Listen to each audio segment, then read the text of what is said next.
안녕하세요.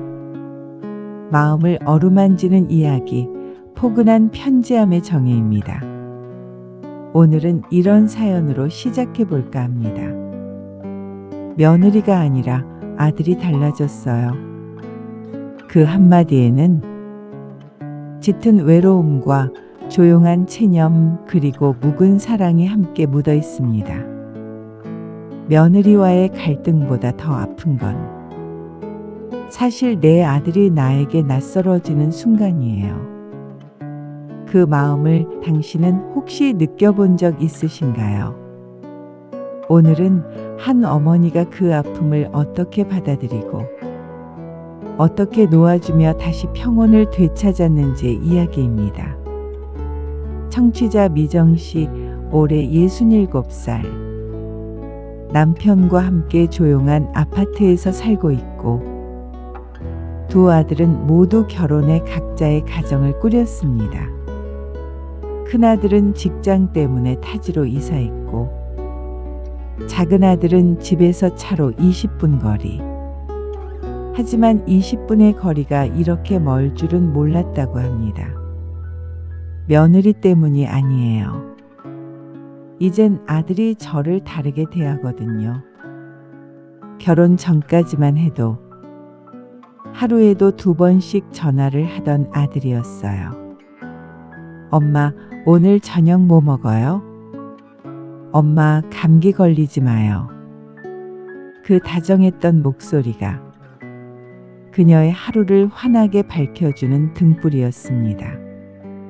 그런데 결혼 후엔 전화가 주말 한 번으로 줄었습니다.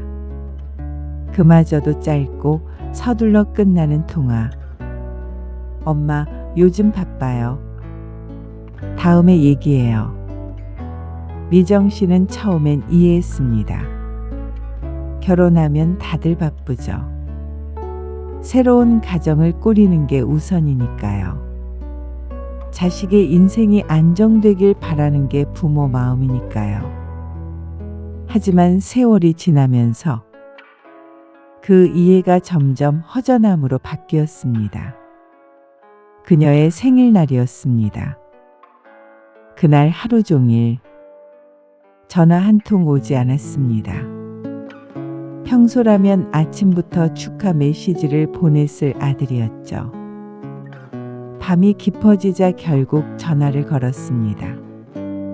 오늘 무슨 날인지 기억 안 나? 아, 엄마 생일이구나. 미안해요. 회사 일이 너무 많아서.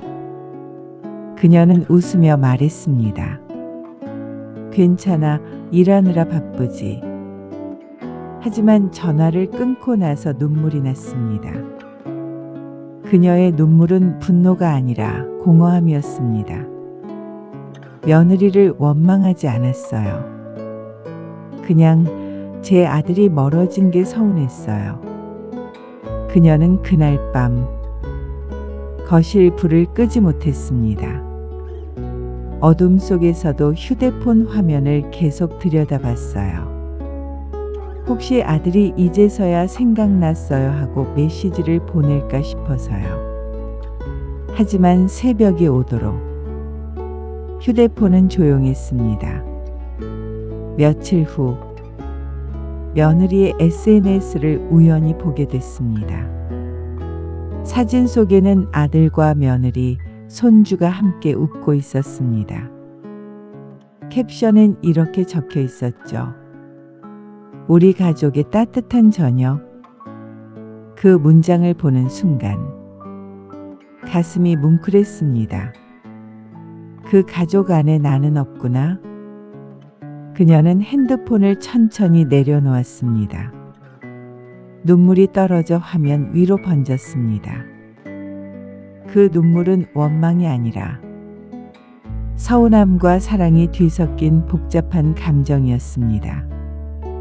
시간이 조금 더 지나면서 그녀는 자신의 말투가 달라지고 있다는 걸 깨달았습니다. 전화 자주 해라. 대신 바쁘지? 알겠어. 언제 한번 봐야지.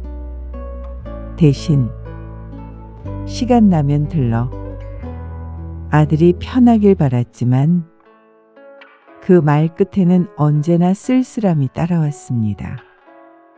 어느 날 아들이 드물게 집에 들렀습니다. 그녀는 좋아서 미리 찜닭을 만들어 놨습니다. 엄마가 내 좋아하는 거 해놨어. 하지만 아들은 말했습니다. 엄마, 요즘 다이어트 중이에요. 그냥 조금만 먹을게요. 그녀는 웃으며 그래, 알겠다. 했지만 숟가락을 든 손이 덜덜 떨렸습니다. 그날 밤 남편이 물었습니다. 당신 왜 그래? 그녀는 대답하지 않았습니다. 대신 조용히 혼잣말을 했죠. 이젠 저 아이가 내가 만든 밥도 부담스러워하네. 이제 그녀의 하루는 기다림이 되었습니다. 아들이 전화를 할까, 손주 사진을 보낼까. 하지만 기다림에도 익숙해지면 그건 그리움이 아니라 체념이 되죠. 그녀는 말했습니다. 며느리가 싫은 게 아니에요. 그냥 제 아들이 이젠 저를 가족으로 안 보는 것 같아요. 그녀의 말 속에는 나를 필요로 하지 않는 세상에 대한 외로움이 배어 있었습니다.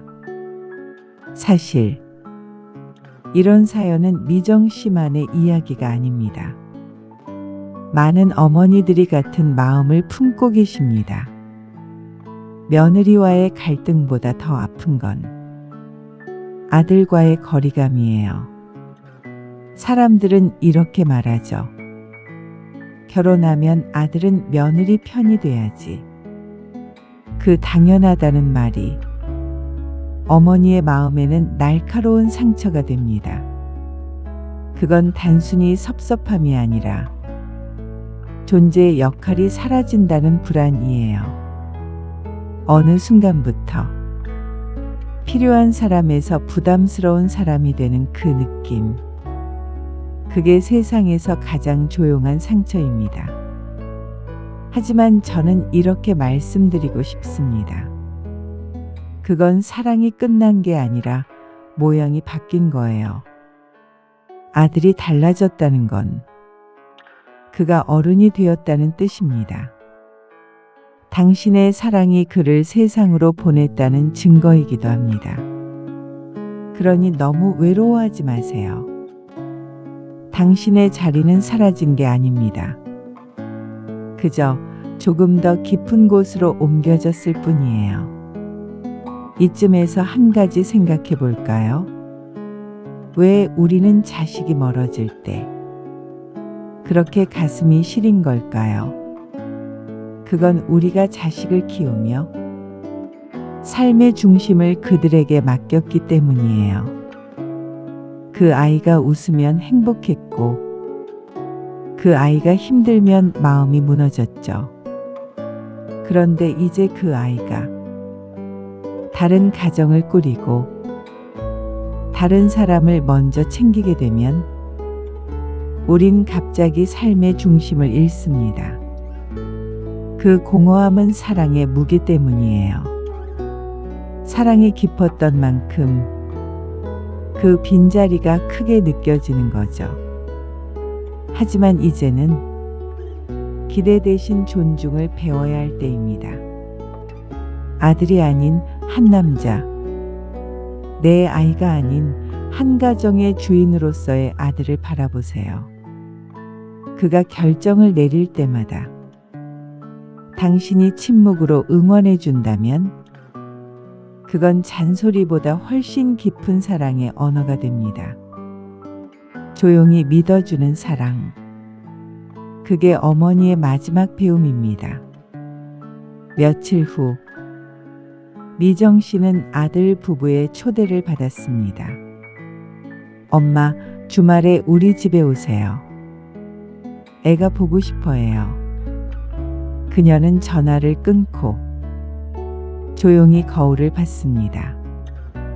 흰머리 몇 가닥이 더 늘어 있었습니다. 그녀는 옷장을 열고 예전에 아들이 사준 스카프를 꺼냈습니다.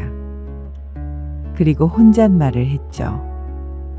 이제는 내가 가는 자리마다 부담이 아닌 따뜻함이 되자. 그날 그녀는 작은 케이크를 들고 아들 집을 찾았습니다.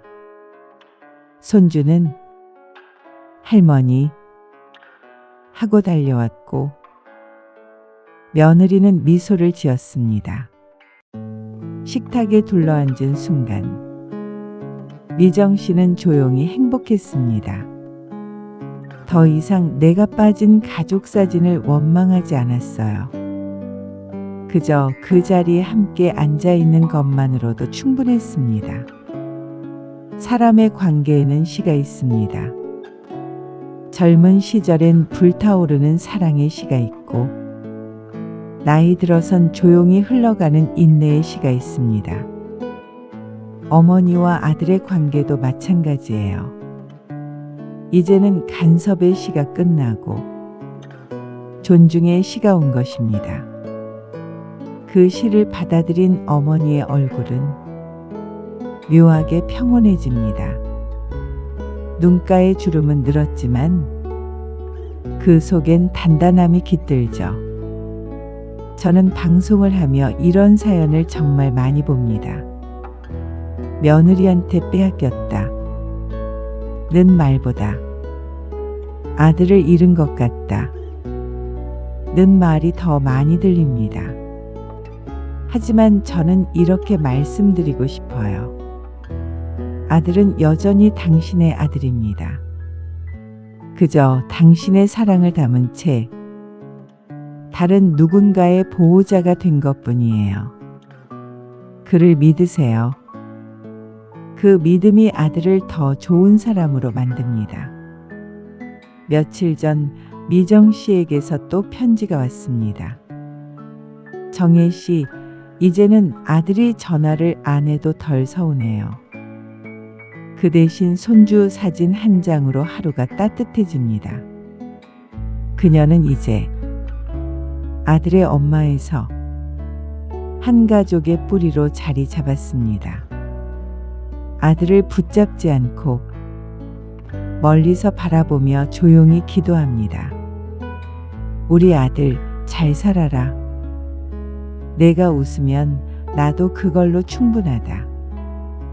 그게 바로 어머니의 사랑입니다. 끊어내는 게 아니라 형태를 바꿔 이어가는 사랑. 오늘 이 방송을 듣는 모든 어머니들께 이 말을 꼭 전하고 싶습니다. 진짜 어머니는 붙잡는 사람이 아니라 놓아주는 사람입니다.